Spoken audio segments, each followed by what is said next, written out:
नमस्कार दोस्तों।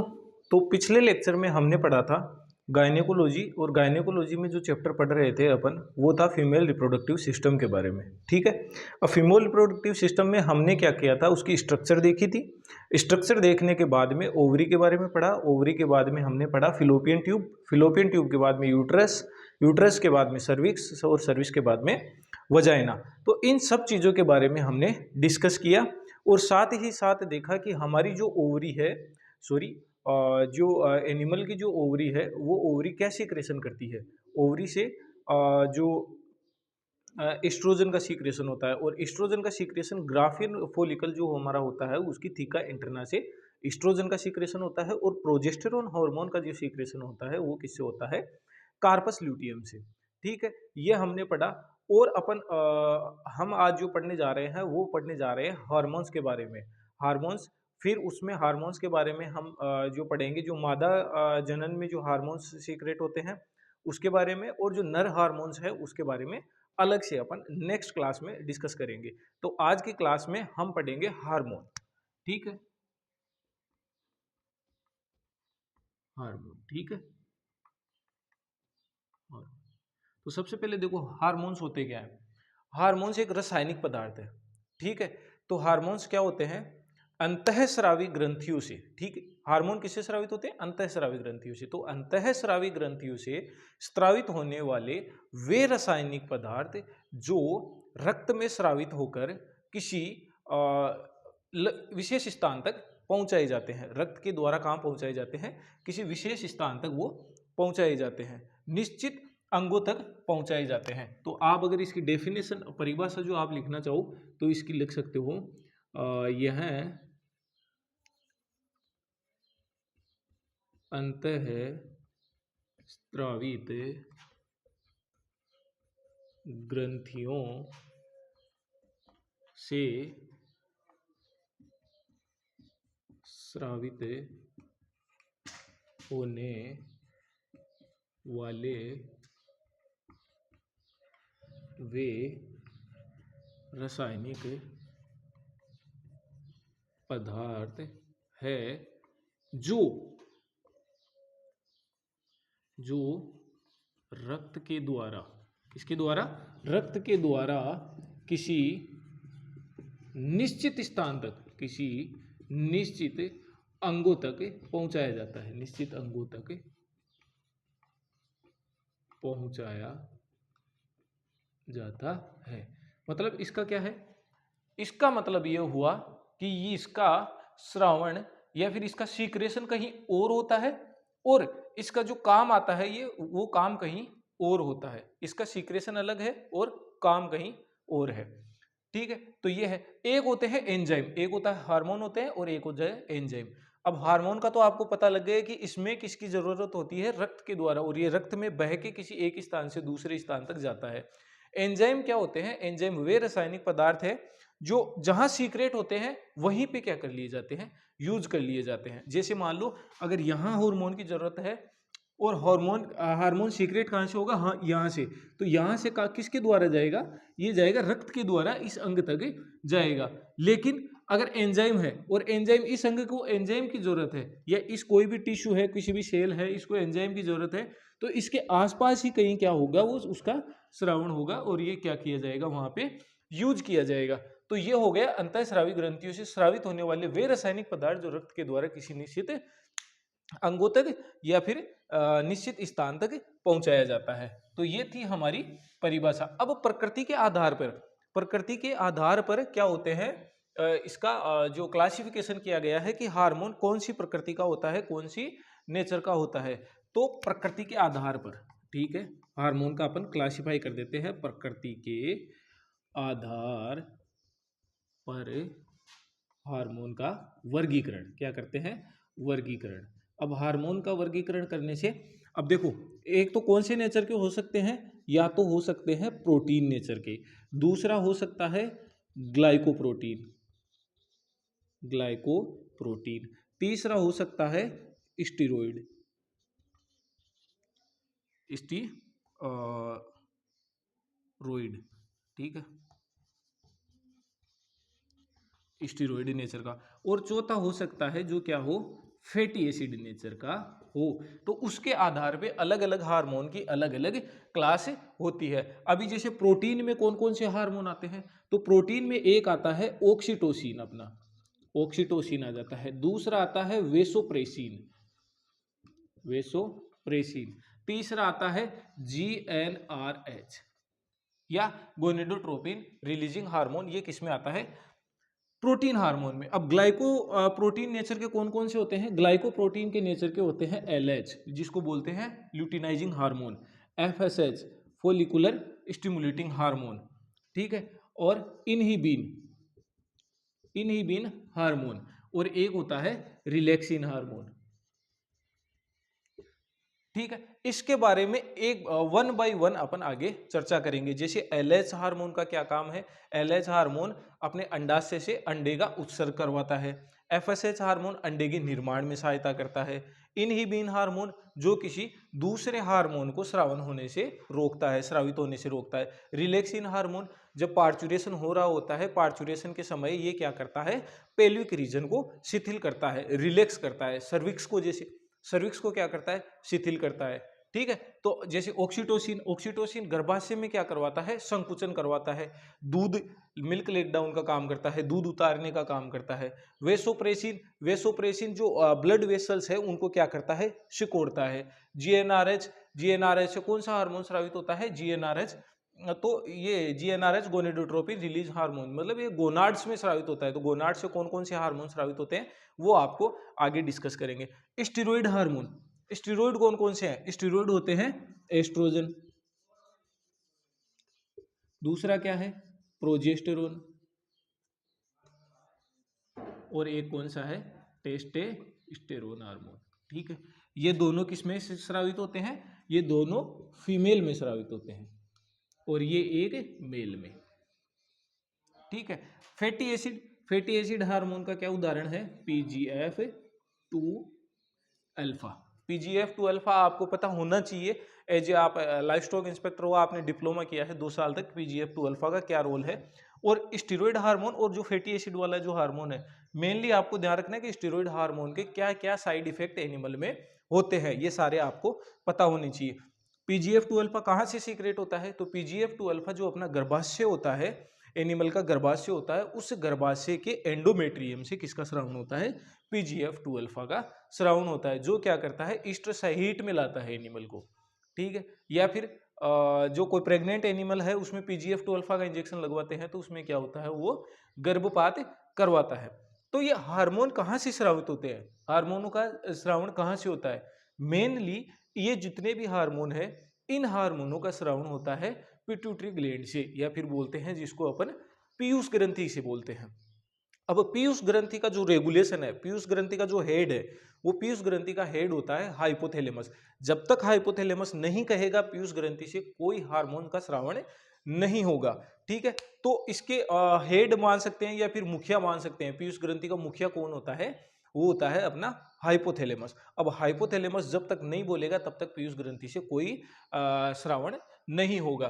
तो हम देखेंगे कि जो हाइपोथैलेमस है उससे कौन से हार्मोन का क्या होता है, श्रावण होता है, जिससे वो कौन कौन से हार्मोन को उद्दीप्त करता है, स्रावित होने के लिए प्रेरित करता है, कौन कौन से हार्मोन हार्मोन को, ठीक है।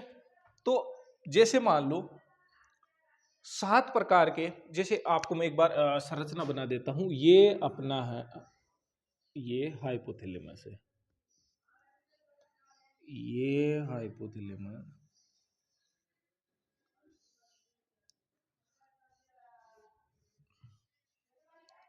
ठीक है।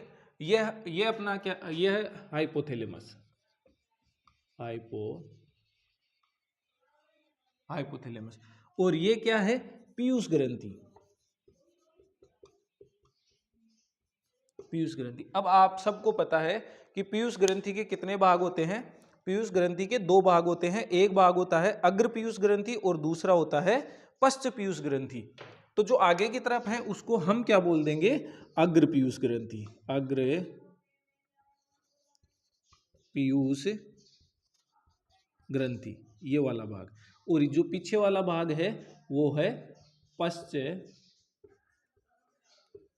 पीयूष ग्रंथि। दो भाग हो गए, एक भाग हो गया अग्र पीयूष ग्रंथि और एक भाग होता है पश्च पीयूष ग्रंथि। हालांकि इसका एक और भाग होता है मध्य पीयूष ग्रंथि, वो थोड़ा महीन धागे के रूप में होता है जिसको बोलते हैं मध्य पीयूष ग्रंथि, जिससे एक हार्मोन स्रावित होता है जिसको बोलते हैं मेलेनोसाइट स्टिमुलेटिंग हार्मोन MSH, वो जिसकी चर्चा अपन हम लोग बाद में करेंगे। ठीक है, अब ये था हाइपोथैलेमस का अग्र और ये था पश्च पीयूष ग्रंथि। अब इसका रेगुलेशन किसके द्वारा होता है? हाइपोथैलेमस के द्वारा। हाइपोथैलेमस ये अग्र पीयूष ग्रंथि का जो रेगुलेशन होता है वो रेगुलेशन होता है रक्त के द्वारा, ब्लड के द्वारा। मतलब कोई भी हार्मोन इसको अगर अग्र पीयूष ग्रंथि से स्रावित करवाना होगा तो अग्र पीयूष ग्रंथि से स्रावित करवाने के लिए ये सिग्नल किसमें देगा? ये सिग्नल देगा ब्लड में, और ये ब्लड से सिग्नल आएगा अग्र पीयूष ग्रंथि के पास, और अग्र पीयूष ग्रंथि के पास आने के बाद में जैसे भी हार्मोन का सिग्नल आया है वो हार्मोन उद्दीप्त होगा या उद्दीपन उस हार्मोन का हो जाएगा। दूसरा होता है पश्च पीयूष ग्रंथि। पश्च पीयूष ग्रंथि में जो उद्दीपन होता है वो किसके द्वारा होता है? वो होता है न्यूरॉन्स के द्वारा। किसके द्वारा होता है? न्यूरॉन्स के द्वारा पश्च पीयूष ग्रंथि में उद्दीपन होता है। मतलब इसमें जिस भी हार्मोन का सीक्रेशन करवाना होगा तो उसको हाइपोथैलेमस को अपना हार्मोन किसको देना पड़ेगा? ब्लड को। और इसके लिए सूचनाएं देनी पड़ेगी तंत्रिका तंत्र के माध्यम से इसमें सूचनाएं जाएगी। तो इसको बोलते हैं, इस वाले जो अग्र पीयूष ग्रंथि में जो भी सूचनाएं जा रही है वो सूचनाएं इसके अग्र पीयूष ग्रंथि में जा रही है, इसको बोलते हैं कौन सा पोर्टल सिस्टम बोलते हैं? बताओ। हाइपोथैलेमो हाइपोफेजियल पोर्टल सिस्टम, इसको बोलते हैं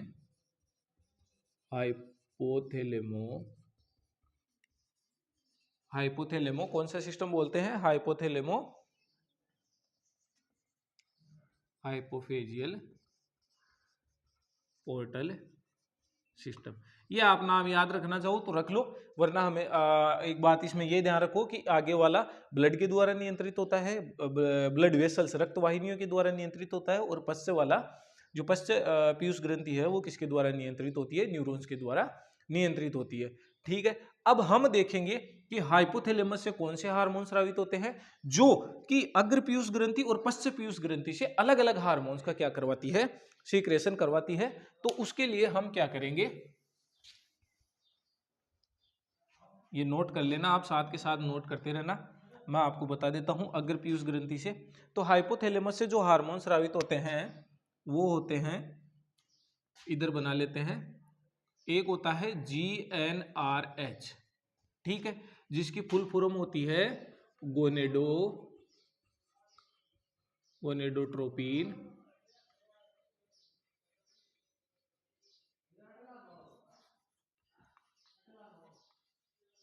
releasing hormone, gonadotropin releasing hormone.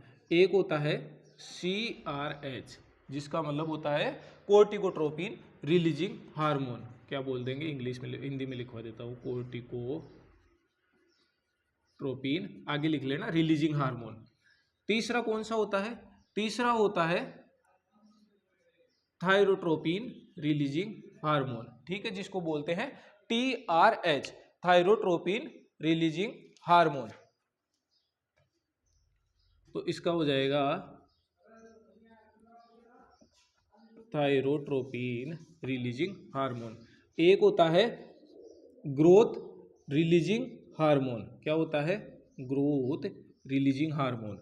दूसरा होता है growth inhibiting hormone.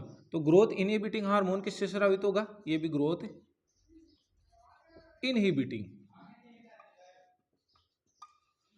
Inhibiting hormone. तीसरा होता है प्रोलेक्टिन रिलीजिंग हार्मोन, जिसको बोलते हैं प्रोलेक्टिन हार्मोन का स्रावण करता है। एक होता है प्रोलेक्टिन इनहिबिटिंग हार्मोन। 1 2 3 4 5 6 और 7, अगर पीयूष ग्रंथि से कितने हार्मोन का स्रावण होता है? 7 हार्मोन्स का स्रावण होता है, जो कि किसको रेगुलेट, एक और दो हार्मोन यही बनते हैं जिसका नाम है, एक का नाम है ऑक्सीटोसिन और वेसोप्रेसिन। ये टोटल 9 हार्मोन है जो किससे स्रावित होते हैं, हाइपोथैलेमस से स्रावित होते हैं, जिसमें से 2 हार्मोन तो क्या होते हैं, इनहिबिटिंग हार्मोन होते हैं, और जो 7 हार्मोन है वो कौन से होते हैं, रिलीजिंग हार्मोन होते हैं। तो इनहिबिटिंग हार्मोन कौन कौन से होते हैं, जैसे नाम से ही है, प्रोलैक्टिन इनहिबिटिंग हार्मोन और ग्रोथ इनहिबिटिंग हार्मोन। तो दोनों में क्या है, इनहिबिट है, जो इनहिबिट हो रहे हैं। तो इन 9 में से 2 तो इनहिबिटिंग हार्मोन है और बाकी के जो 7 है वो क्या है, रिलीजिंग हार्मोन है। ये क्या करते हैं, ऑक्सीटोसिन का निर्माण तो होता है किसमें, हाइपोथैलेमस में, और आके संग्रहित हो जाते हैं यहाँ पे पश्च पीयूष ग्रंथि में। पश्च पीयूष ग्रंथि में संग्रहित होके फिर सिग्नल जब मिलता है तो पश्च पीयूष ग्रंथि से ये क्या कर दिए जाते हैं, रिलीज कर दिए जाते हैं। अब गोनेडोट्रोपिन जो रिलीजिंग हार्मोन है, वो गोनेडोट्रोपिन रिलीजिंग हार्मोन कौन कौन से हार्मोन को उद्दीप्त करवाएगा, तो वो उद्दीप्त करवाएगा गोनेडोट्रोपिन रिलीजिंग हार्मोन, वो करवाएगा LH और FSH को। और किससे करवाएगा, अग्र पीयूष ग्रंथि से। जैसे मान लो इसको 1 नंबर दे देता हूं, तो 1 नंबर से कौन कौन सा हार्मोन अग्र पीयूष ग्रंथि से कौन सा हार्मोन से स्रावित करवाएगा, LH और FSH। दूसरा है कोर्टिकोट्रोपिन रिलीजिंग हार्मोन, वो करवाएगा एड्रीनो कोर्टिकोट्रोपिक हार्मोन, ACTH का स्रावन करवाएगा। जिसको अपन लिखना चाहे तो लिख दो, एड्रीनो कोर्टिकोट्रोपिक हार्मोन। ठीक है। तीसरा है थायरोट्रोपिन रिलीजिंग हार्मोन। ये कौन सा स्रावित करवाएगा, ये करवाएगा थायराइड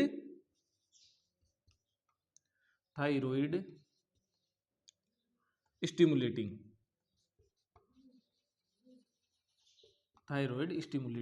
हार्मोन।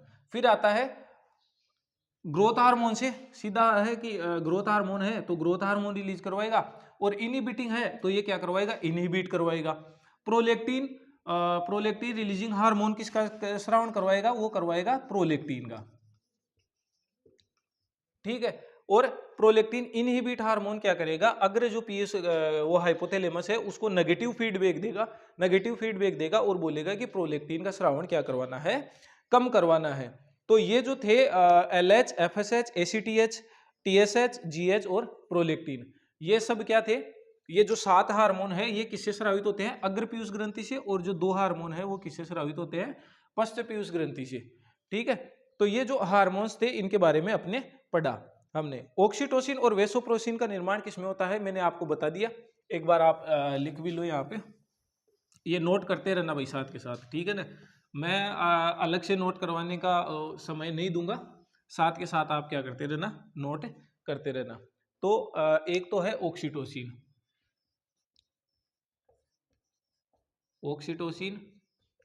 और वेसोप्रेसिन का निर्माण, ऑक्सीटोसिन और वेसोप्रेसिन का निर्माण कहाँ होता है, तो इसका निर्माण होता है हमारा ये जो हाइपोथैलेमस है। ठीक है। हाइपोथैलेमस में होता है किसका, ऑक्सीटोसिन और वेसोप्रेसिन का। बाकी जितने हार्मोन अपन ने पढ़े, LH हार्मोन पढ़ा, FSH हार्मोन पढ़ा, और एड्रीनोकोर्टिकोट्रोफिक हार्मोन पढ़ा, थायराइड स्टिमुलेटिंग हार्मोन पढ़ा, फिर प्रोलेक्टिन हार्मोन पढ़ा। तो ये हार्मोन्स किससे स्रावित होते हैं, अग्र पीयूष ग्रंथि से। कोई आपको पूछे अग्र पीयूष ग्रंथि से कितने हार्मोन स्रावित होते हैं, तो वो होते हैं 7।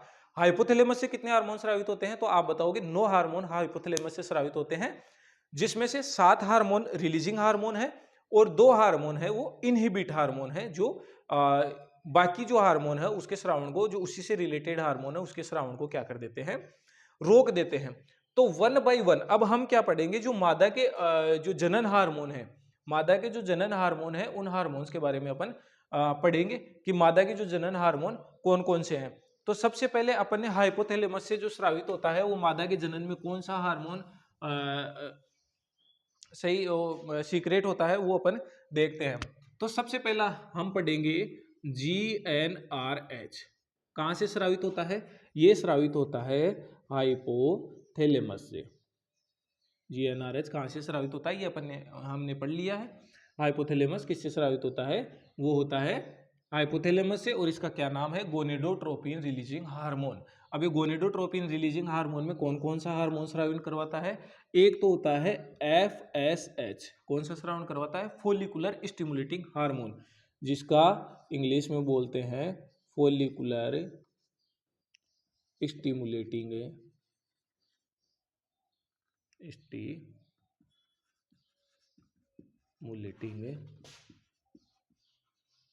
हार्मोन। ठीक है, फोलिकुलर स्टिमुलेटिंग हार्मोन ये क्या करता है, फोलिकल्स के निर्माण को प्रेरित करता है। इससे क्या होगा, फोलिकल कल हमने पढ़ा था प्राइमरी फोलिकल, सेकेंडरी फोलिकल और टर्सरी फोलिकल।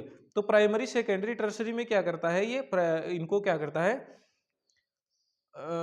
इनको प्राइमरी, सेकेंडरी और टर्सरी फोलिकल का निर्माण करता है। फोलिकल के निर्माण को क्या करता है, स्टिमुलेट करता है। तो ये किससे था, सॉरी, ये हार्मोन स्रावित हुआ अग्रपीयूष ग्रंथि से। अग्रपीयूष ग्रंथि से, तो हाँ ये ठीक है, सॉरी, फोलिकुलर, ठीक है। और दूसरा हार्मोन कौन सा स्रावित करवाता है, बी, वो होता है एलएच, जिसको बोलते हैं ल्यूटिनाइजिंग हार्मोन। तो इसमें अपन लिख सकते हैं कि जीएनआरएच हार्मोन है वो अग्रपीयूष ग्रंथि से, एक बार लाइन लिख लो यहाँ पे, जीएनआरएच हार्मोन अग्र पीयूष ग्रंथि से एफएसएच एवं एलएच हार्मोन का स्रावण कराता है। ठीक है, जीएनआरएच क्या करता है, जीएनआरएच करता है एफएसएच और एलएच के स्रावण को प्रेरित करता है। फिर हम देखेंगे इसका उपयोग, जीएनआरएच का उपयोग क्या है। तो जीएनआरएच का उपयोग हम करते हैं एक तो डिलेड ओवुलेशन में। डिलेड ओवुलेशन मतलब अगर किसी मादा, कोई भी मादा हीट में आ रही है, लेकिन हीट में आ रही है उसके पश्चात अगर उसका ओवुलेशन हीट के बाद हो रहा है, तो एआई का अपन एआई कब करवाते हैं, कोई भी मान लो जैसे भैंस है, तो भैंस आज हीट में आई है, तो या तो मॉर्निंग में हीट में आई है तो इवनिंग में करवाते हैं, या इवनिंग में हीट में आई है तो मॉर्निंग में करवाते हैं। अब मॉर्निंग में हीट में आई है और अपन को करवाना इवनिंग में है, लेकिन जो उसका अंडा निकल रहा है वो अंडा 2 दिन बाद निकल रहा है, उसको बोलते हैं डिलेड ओवुलेशन। तो उससे मतलब वो कंसीव नहीं करेगी, ज्ञापन नहीं होगी, तो उसको क्या बोलते हैं, उसके उपचार में किसका उपयोग करते हैं, जीएनआरएच हार्मोन का उपयोग करते हैं। ठीक है, और किसके में करते हैं, दूसरा है फोलिकुलर सिस्ट के, फोलिकुलर सिस्ट में, या और एनिस्ट्रस के उपचार में, जब कोई मादा हीट में नहीं आ रही होती है तो उसके उपचार में भी करते हैं। तीसरा है साइलेंट हीट में, साइलेंट हीट में भी क्या करते हैं, इसका उपयोग करते हैं। तो ये 4 इसके उपयोग हैं, और जीएनआरएच किसका श्रावण करवाता है, एलएच और एफएसएच का। ठीक है, तो जीएनआरएच किससे स्रावित हुआ, अग्रपीयूष ग्रंथि से, सॉरी अग्रपीयूष ग्रंथि से नहीं, हाइपोथैलेमस से स्रावित हुआ जीएनआरएच। अब पश्चपीयूष ग्रंथि से एक स्रावण होता है हाइपोथैलेमस से, पश्चपीयूष ग्रंथि में संग्रहित होता है और हाइपोथैलेमस से स्रावित होता है, जो है ऑक्सीटोसिन। ऑक्सीटोसिन कहां से सीक्रेट होता है पता है। अब ऑक्सीटोसिन का काम क्या है, ऑक्सीटोसिन का काम है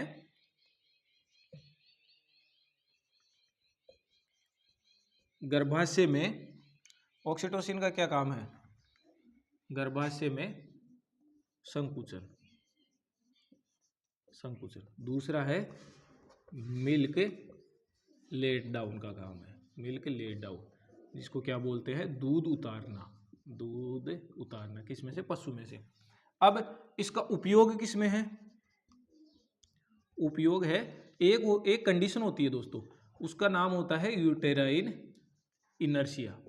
देखो यूटेराइन इनर्शिया क्या होता है, देखो जब भी कोई पशु पार्चुरेंट हो रहा होता है, उसका प्रसव हो रहा होता है, तो प्रसव के दौरान क्या होता है, गर्भाशय में संकुचन होता है, तो क्या करता है, बच्चा आगे धकेला जाता है गर्भाशय में संकुचन से। कई बार क्या होता है, ऑक्सीटोसिन हार्मोन की कमी होने के कारण वो गर्भाशय संकुचित नहीं हो पाता है, और जब संकुचित नहीं होगा तो बच्चा है वो गर्भाशय से बाहर नहीं निकलेगा। तो जब संकुचित नहीं होता है गर्भाशय ऑक्सीटोसिन की कमी से, उस वाली कंडीशन को हम बोलते हैं यूटेराइन इनर्शिया। तो उसमें अपन हम क्या करते हैं, बाहर से इंजेक्शन ऑक्सीटोसिन का लगाते हैं। जैसे ही ऑक्सीटोसिन का बाहर से इंजेक्शन लगाएंगे तो ये क्या करेगा, गर्भाशय में संकुचन और प्रसव की क्रिया निरंतर हो जाएगी। दूसरा है ROP में, ठीक है, जिसको बोलते हैं रिटेंशन ऑफ प्लेसेंटा। मतलब अगर प्लेसेंटा कई बार क्या होता है, जैसे 10 से 12 घंटा नॉर्मल ड्यूरेशन होती है प्लेसेंटा निकलने की, ब्याने के बाद प्लेसेंटा 10 से 12 घंटे में निकल जाती है। लेकिन फिर भी अगर नहीं निकल पाती है, तो अपन वेट कर रहे हैं, नहीं निकल पा रही है, तो उस कंडीशन में अपन 2 ml या 3 ml क्या कर देते हैं, इंजेक्शन लगा देते हैं। इंजेक्शन लगाने के बाद उसमें भी काम में किस में लेते हैं, आरओपी में। इसका मतलब हुआ कि आरओपी में ऑक्सीटोसिन का उपयोग करते हैं। दूसरा जो आगे की बात करेंगे, आगे का हार्मोन कौन सा है, आगे का हार्मोन है एफएसएच, जिसके बारे में हम बात कर रहे थे कि एफएसएच गोनेडोट्रोपिन रिलीजिंग हार्मोन, जो कि किससे स्रावित होता है, हाइपोथैलेमस से स्रावित होता है और अग्र पीयूष ग्रंथि से स्रावण करवाता है एफएसएच का। तो ये है फोलिकल स्टिमुलेटिंग हार्मोन। ये क्या करता है, फोलिकल्स का निर्माण करता है, ठीक है, किसमें, जो फोलिकल होते हैं, ठीक है। तो क्या हो गए, फोलिकल की वृद्धि क्रिया में सहायक, वृद्धि क्रिया में सहायक। कल के जो लेक्चर था, अपना पिछला लेक्चर था, उसमें हमने पढ़ा था कि फोलिकल का निर्माण जो अंडाशय है, उस अंडाशय में कैसे होता है। पहले जर्म सेल से क्या बनता है, प्राइमरी फोलिकल बनता है, प्राथमिक फोलिकल बनता है, फिर द्वितीय फोलिकल बनता है और फिर तृतीय फोलिकल बनता है। उसके बाद में क्या बनता है, ग्राफियन फोलिकल बनता है। तो ये इसका निर्माण, जो फोलिकल्स है, इसका निर्माण कौन करवाएगा, एफएसएच करवाएगा, ठीक है। तो इसका जो फोलिकल का निर्माण करवाएगा। अब फोलिकल में हमने पिछली क्लास में पढ़ा था कि जब लास्ट स्टेज आती है, तो लास्ट जो ग्राफियन फोलिकल बनता है, ग्राफियन फोलिकल में एक होता है थीका इंटरना, थीका इंटरना। कल भी मैंने स्टार लगवाया था इसमें पिछले लेक्चर में, कि जो थीका इंटरना होता है उसमें एस्ट्रोजन हार्मोन का स्रावण करवाता है। तो फोलिकल एफएसएच हार्मोन किसमें सहायक होता है, एस्ट्रोजन, एस्ट्रोजन के स्रावण में सहायक, ठीक है। अब इसका उपयोग किस में करते हैं, कौन से रोगों के उपचार में हम इसका उपयोग करते हैं। दूसरा होता है एनिस्ट्रस में, जब कोई मादा पशु हीट में नहीं आ रही होती है, तो उसमें क्या करते हैं, इसका उपयोग करते हैं। दूसरा है कि सुपर ओवुलेशन में, सुपर ओवुलेशन, सुपर ओवुलेशन का मतलब है कि मान लो किसी अपन के पास सुपीरियर एनिमल है, कोई सुपीरियर मादा है। अब सुपीरियर मादा में हम क्या करवाना चाह रहे हैं कि उसके एक से ज्यादा अंडे लेना चाह रहे हैं। एक बार में खाली एक अंडा रिलीज होता है, लेकिन हम चाह रहे हैं कि उसमें एक से ज्यादा अंडे रिलीज हो, ताकि हम क्या कर सके, उस जो एनिमल है, उस एनिमल को ज्यादा से ज्यादा एनिमल में ट्रांसफर कर सके, ठीक है। तो हम क्या करते हैं, उसमें एफएसएच का हार्मोन देते हैं। जहां एक अंडा निकलता है, वहां कितने निकलेंगे, 6 से 8 अंडे निकलते हैं। अब 6 से 8 अंडे अलग अलग एक ही पशु में निकलते हैं, और उसके बाद में हम क्या करते हैं, एआई करवा लेते हैं उसकी, और एआई करवाने के बाद में 6 से 8 अंडों को क्या कर देते हैं, निषेचन करवा देते हैं। अब 6 से 8 अंडे एक साथ तो उसके गर्भाशय में पल नहीं सकते, या ज्यादा से ज्यादा ट्विंस होते हैं अपने पास, तो एक साथ तो उसके गर्भाशय में पलेंगे नहीं। अब हम क्या करते हैं, उन निषेचित अंडों को बाहर निकाल लेते हैं, और निषेचित अंडों को बाहर निकाल के कोई ऐसी जो मादा होती है, जो कभी गर्भवती नहीं हो सकती, लेकिन उसके गर्भाशय काम का है, तो उसके गर्भाशय में हम इम्प्लांट कर देते हैं। अब इम्प्लांट करने के बाद में हमारे को क्या होता है, गर्भाशय में, तो वो सेरोगेट, उसको बोलते हैं सेरोगेट मदर, तो वो भी क्या हो जाते हैं, एक सुपीरियर बच्चे को जन्म देती है, क्योंकि अंडा किसका है, सुपीरियर एनिमल का। इसलिए हमने उसमें क्या करवाया था, एफएसएच देके मल्टीपल ओवुलेशन करवाया था। तो इसके उपचार में हम क्या करते हैं, एफएसएच करते हैं। तो अब दूसरा हार्मोन, इसी का हार्मोन क्या कहते हैं, एलएच, ल्यूटिनाइजिंग हार्मोन, जिसको क्या बोलते हैं, एलएच, ठीक है। क्या बोलते हैं,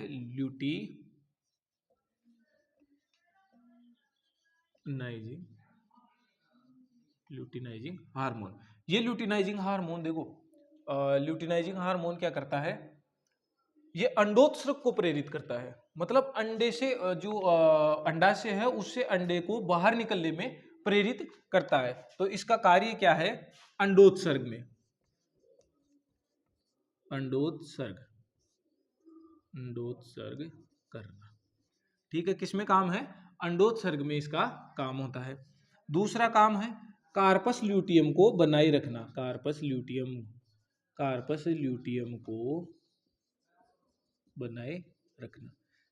हमने पिछले लेक्चर में पढ़ा है कार्पस ल्यूटियम क्या होता है, और कार्पस ल्यूटियम से कौन सा हार्मोन स्रावित होता है, आप सबको पता है। कार्पस ल्यूटियम से हार्मोन स्रावित होता है, वो होता है प्रोजेस्टेरोन, ठीक है, प्रोजेस्टेरोन स्रावित होता है। ठीक है, तो कार्पस ल्यूटियम से प्रोजेस्टेरोन स्रावित होता है, ये अपन ने यहीं लिख लिया। इसका उपयोग देखो, किसमें उपयोग किया जाता है? डिले ओवुलेशन में। डिले ओवुलेशन में मतलब अंडा अगर बाहर आने में देरी कर रहा है तो हम किसका लगाएंगे? एलएच हार्मोन का इंजेक्शन लगाएंगे, जिससे क्या होगा? अंडा तुरंत क्या करेगा? बाहर आ जाएगा। तुरंत का मतलब जब भी वो रिएक्ट करेगा तब बाहर आ जाएगा। दूसरा है एन ओवुलेशन में। एन ओवुलेशन का मतलब है कि ओवुलेशन हो ही नहीं रहा, अंडोत्सर्ग हो ही नहीं रहा, तो सारा काम अंडोत्सर्ग का ही तो है। इसका काम क्या है? अंडोत्सर्ग करवाने का ही है, तो अंडोत्सर्ग में ये काम आ जाएगा। और फोलिकुलर सिस्ट, फोलिकुलर सिस्ट में कई बार क्या होता है, ये सिस्ट है ना जो ओवरी के ऊपर ये सिस्ट बन जाती है, जिसके कारण क्या होता है? एनिमल हीट में नहीं आ पाता है। तो उसके लिए हम क्या लगाएंगे? एलएच हार्मोन का लगाएंगे, ताकि वो सिस्ट या तो डिग्रेड हो जाए। डिग्रेड होने से क्या होगा? एनिमल दोबारा हीट में आ जाएगा। तो ये था हमारा किसके बारे में? एलएच हार्मोन के बारे में। एक हार्मोन और स्रावित होता है अग्रपीयूष ग्रंथि से, जिसका नाम होता है प्रोलेक्टिन हार्मोन। प्रोलेक्टिन हार्मोन के बारे में आप सभी को पता है। प्रोलेक्टिन किसका स्रावण करवाता है? दूध के निर्माण में सहायता करता है। तो क्या है? Prolactin hormone. तो प्रोलेक्टिन हार्मोन क्या है? किसके लिए है? एक तो मातृत्व गुण के लिए, मातृत्व गुण के लिए जिम्मेदार है। ठीक है, प्रोलेक्टिन हार्मोन किसके लिए जिम्मेदार है? जिसमें ममत्व भावना आती है, जिम्मेदार। और जो मुर्गी होती है, मुर्गी में ब्रूडीनेस, मुर्गी में ब्रूडीनेस के लिए कौन सा हार्मोन जिम्मेदार है? वो है प्रोलेक्टिन। ब्रूडीनेस क्या होता है? ब्रूडीनेस होता है जब कोई भी मुर्गी अंडा दे देती है और अंडा देने के बाद में उसके ऊपर बैठ के उसको इंक्यूबेट करती है। ठीक है, उसको गर्म रखने का काम करती है। तो इसको बोलते हैं, उसके जो मुर्गी अंडा देने के बाद में क्या करती है? उसके ऊपर बैठ जाती है, अंडों को सेकने का काम करती है, तो उसको क्या बोलते हैं? ब्रूडीनेस बोलते हैं। तो ये वाला काम हो गया। और ये इससे क्या होता है? प्रोलेक्टिन हार्मोन के ज्यादा सीक्रेशन होने से क्या होती है? कुत्ते में सूडो प्रेगनेंसी, सूडो प्रेगनेंसी। ठीक है, सूडो प्रेगनेंसी के लिए जिम्मेदार है, सूडो प्रेगनेंसी के लिए जिम्मेदार। ठीक है, अब सूडो प्रेगनेंसी के लिए जिम्मेदार हो गया। दूसरा होता है दूध निर्माण में, दूध निर्माण तथा दूध के स्त्रवण में। ठीक है, उसके लिए कौन सा हार्मोन जिम्मेदार होता है? प्रोलेक्टिन का हार्मोन जिम्मेदार होता है। तो दोस्तों अगले लेक्चर में हम पढ़ेंगे जो अंडाशय है, अंडाशय से कौन सा हार्मोन निकलता है आपको बता दिया गया है, खाली नोट्स लिखाने उसके बाकी है। आप सबको पता है अंडाशय से एस्ट्रोजन हार्मोन निकलता है, मैंने बहुत बार बताया। एस्ट्रोजन हार्मोन थीका इंटरना से निकलता है, और प्रोजेस्टेरोन हार्मोन जो कि किससे निकलता है? कार्पस ल्यूटियम से। तो एस्ट्रोजन पढ़ना है, प्रोजेस्टेरोन पढ़ना है। ठीक है, एस्ट्रोजन और प्रोजेस्टेरोन किससे स्रावित होते हैं? एक जो एंडोमेट्रियम से स्रावित होता है वो होता है PGF2 अल्फा, जो किससे होता है? गर्भाशय के एंडोमेट्रियम से स्रावित होता है। तो ये 3 हार्मोन और पढ़ने हैं। उसके साथ साथ हम क्या पढ़ेंगे? नर जनन हार्मोन भी पढ़ लेंगे यही साथ में। और बाकी अगला अपन हम क्या करेंगे? कल कंटिन्यू करेंगे। मिलते हैं एक नेक्स्ट लेक्चर में, तब तक के लिए जय हिंद, जय भारत।